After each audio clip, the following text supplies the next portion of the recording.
For the very first time, titry ko mag-aerial silk and pole dancing.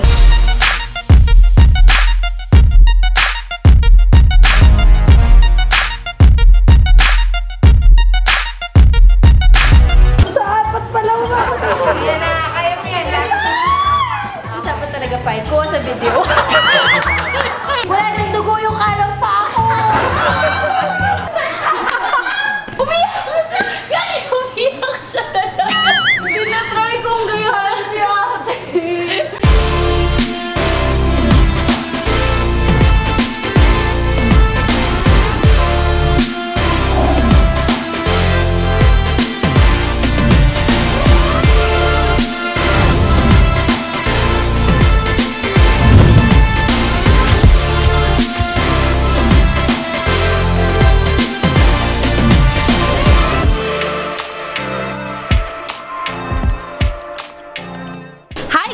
Welcome back to my YouTube channel. For today's video, it's the first episode of Riva Tries. Ito yung videos na lahat ng bagay, mga first time ko pa lang na gagawin. So for today's video, nandito tayo sa QC sa Elite Aerial Arts. For the very first time, titry ko mag-aerial silk and pole dancing. At syempre, kung may makakasama ako sa aerial silk, for sure napanood nyo to before.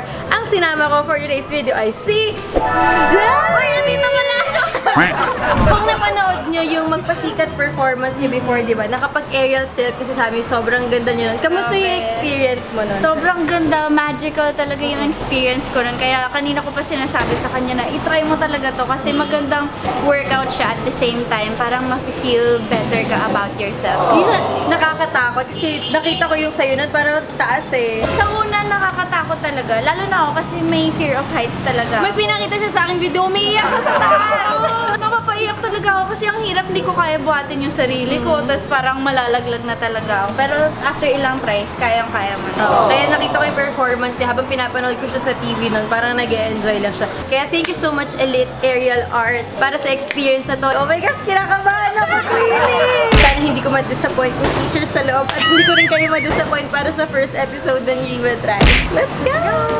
Hello po! Hi! Riva! This is Sammy. Hi, Riva. So, good morning. Welcome to Elite Aerial Arts. I'm Teacher Nesh. This is Teacher Kat. Are you guys ready to try? Ready! My gosh! Ikaw na to, na-miss niyo siguro tong aerial silk. Ako, first time. First time. Okay. So, we'll start with the basic warm-up. And we'll do a couple of drills just to make sure your body's prepared. And then, we're gonna try different kinds of aerial apparatus kasi marami yan. Okay, so, there's gonna be silk, there's gonna be aerial hoop, hammock, and then pole. So, we'll see which one yung type mo gawin. And then, we'll do a mini performance at the end. Sige, so let's get ready. We'll start. Teacher Kat will warm us up. Do you have any questions? Question ko lang, when po kayo nag-start mag-aerial silk and pole dancing? Mga 10 years na. Doon din kami nagkakilala sa training.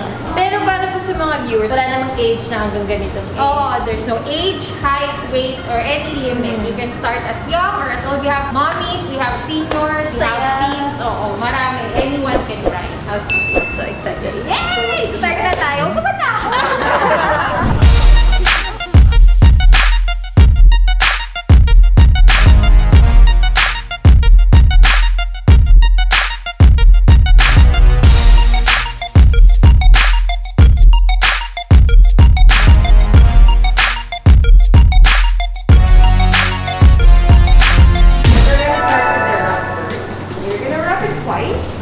And then tuck tail.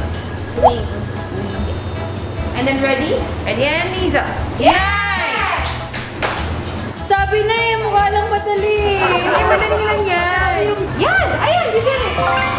Yeah! Ay! Oh, last one conditioning in this one. You're gonna do like pull-ups. Just lean backwards.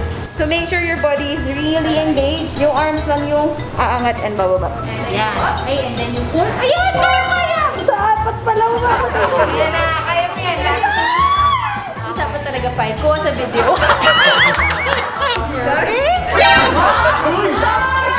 Pinanganak ako hindi competitive. Okay na. We're gonna try the basic climb. They call it French climb. From here, right foot, wrap it around, and then just go up. And then you're just gonna try to sit and then tayo. We're gonna do 5. Yan. Okay, flex pa your foot. Yes! Last one. Okay. So immediately, so when you do that one, pag nasanay na, just ano lang talaga, wala siya masyadong arms, more on the legs and the core. So hands up, and then just hang, and then step. And then up. And up. Ganun siya. Yan. Okay. Step. Good. Okay, yan. Kaya yan. One more. Papa, ako may panic. And then extend your legs. Straighten your legs. Good job. Ang sakit na na! So, water break. Marami-rami water na nainom ko kanina. We're gonna do the foot lock sa baba lang muna. Make sure na malaki yung space niya para hindi masakal yung paa. We can do all the crazy tricks. Uy! Kapit mo yung knee sa chest. Yan! Para magkaramdaman na nakaipit siya sa may singit part. Ganda! Wala nang dugo yung kalang pa ako! Naging violent na rin yung pa ako. Tatapang ko lang para makita yung poses nyo. And you're gonna do your pike. And then from here, you're gonna go up. Yeah. And try to twist ng konti. Yan. Eventually, ang itsura niya is you're gonna release everything in the future. Galing na, no? Galing. Montage na lang yun. Ay, hi, taray!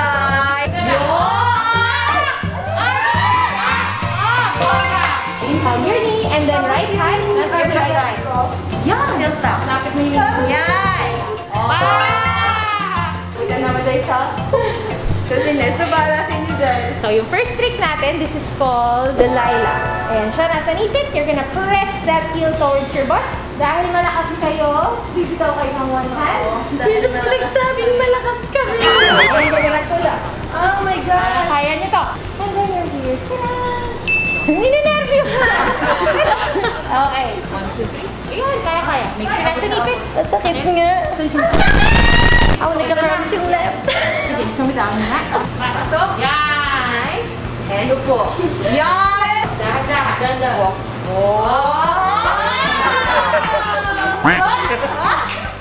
One, two, three. Up. Yes! Oh! So, very important, magbibitaw. From there, you're gonna press your arms down. Tapos, dahan-dahan ang baba. Kaya mo yan. And...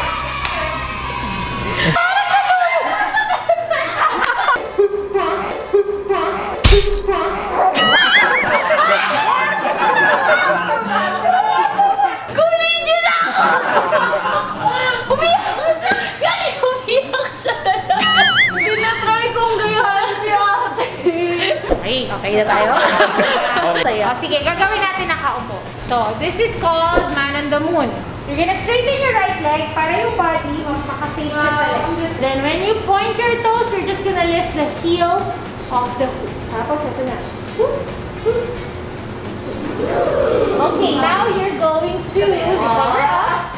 So, your left hand goes over there. Good. Slowly lang yung pag-ano ng legs para maganda.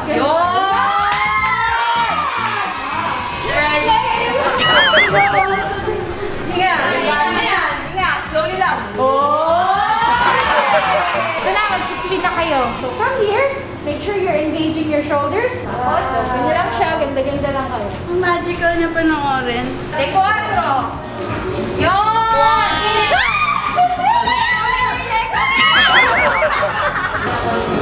Yes! Release the chest. Up! Ganda. How are you?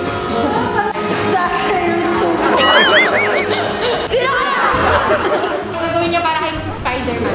One by one, you're gonna straighten your legs. Now, you're going to bend your right leg, then your left leg, you're gonna bring it towards the back. Tapos, pull up. Pag-bend. Ayan, masakit. Ganda lang kayo. Okay? 1, 2, 3. Up. So, you okay? Good job. Okay. Okay, oh. Maura ka na dyan. Pasay. There you go. Okay. Oh, look pretty. Okay, now your right hand will reach over your knee. Yan! Rest ng konti and then change. For the pole. Gabi. Marami akong realization sa pag-isip-isip ko na bigat lang katawan ko. Grabe! Bakit may mga nakakagawa, no? Dapat bantay-bantay lang tayo sa Earth. Bakit sila nagagawa yun? Okay guys, so papakita ng aming teacher kung ano ang tamang gawin. Para naman makita nyo kung ano talaga yung ginagawa dito sa Elite. Expectations versus reality. Sige na, kayo na mag-edit. Comment down nyo na. Alam kong gagawin nyo na yun, ididikit nyo yung video nila sa video namin. I-rate nyo kung gaano kami kagaling.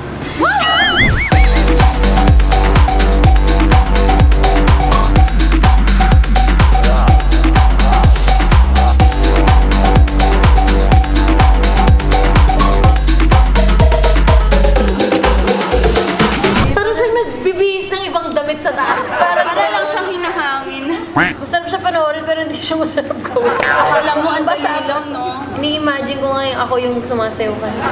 Imagine lang natin. Swerte mo naman, Bri, kung sanay ako nun. Baka na yung Nadamay pa.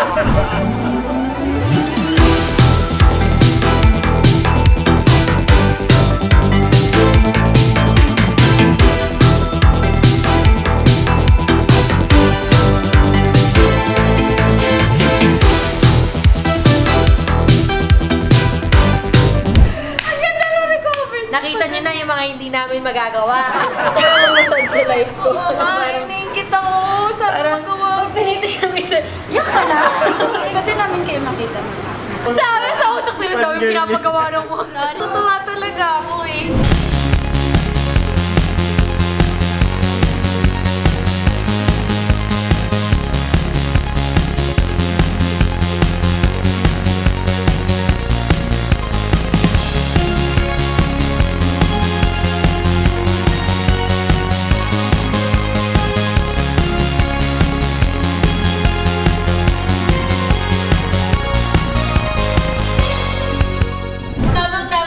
Natin, we're trash.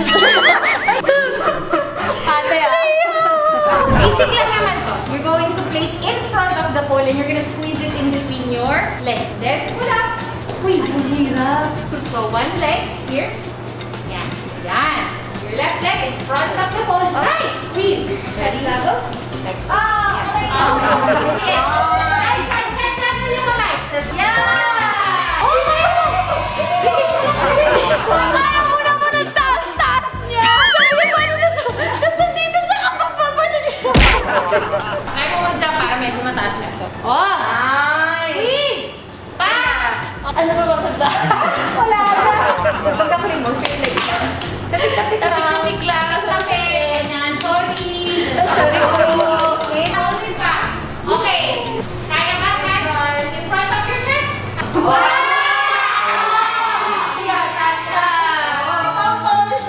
Okay, and then go down gracefully. And rip. Oh! Galing, galing, galing. Kayo din, kayo din. Try niyo lang. Sige na. Kapit lang. Kaya yan.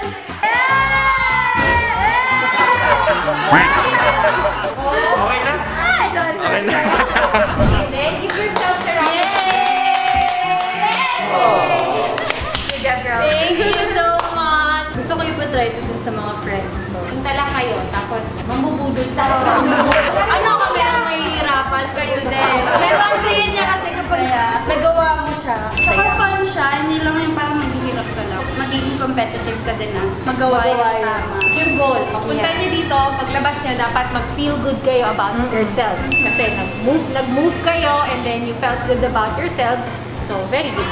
Thank you po. Thank you so much. Thank you. Okay guys, so we're done. Kita-kita naman yung resulta sa buhok ko. Hindi siya ganito nag-start, pero I had so much fun. Sobrang dami ko natutunan. We'll definitely go back here. Sayang naman, gusto ko matuto kung paano nila ginagawa yung nakita nyo na ginagawa nila dito. Sobrang galing. So, papakita ko na sa inyo kung ano yung result na aming first session. Let's go!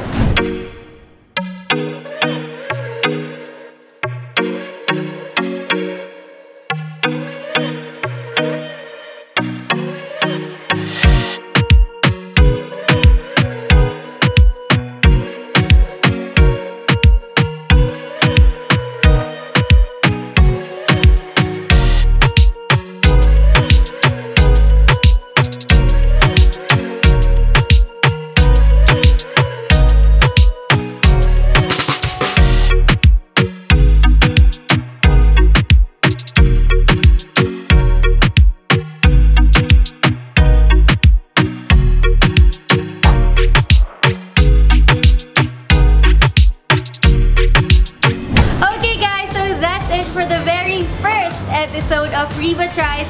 Let me know kung may mga iba kayong gusto pang ipatry sa akin. Thank you so much, Twinnie, for joining me Thank you for my inviting first me. episode. Thank you din so much, Elite Aerial Arts you. for today. Thank you for having so us. much. Thank you guys so much for watching. Don't forget to subscribe to my YouTube channel. Follow me on my social media accounts and I'll see you guys soon. Bye! May sumo ka na ba ever sa... Wala pa naman! Hindi sinasabi. Oh, baka you're not kami teacher. Kaya-kaya mo yan! Yes! Let's go! Grabe oh.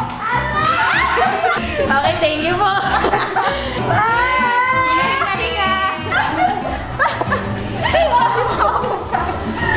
Chest out. Ay, flexible yung side niya to. Wala pa tayo sa aerial scene. 50% aerial, 50% sigaw. Hindi naman ako pasmado. Madalas. Sa kabayan ka ba? Sa kabangat.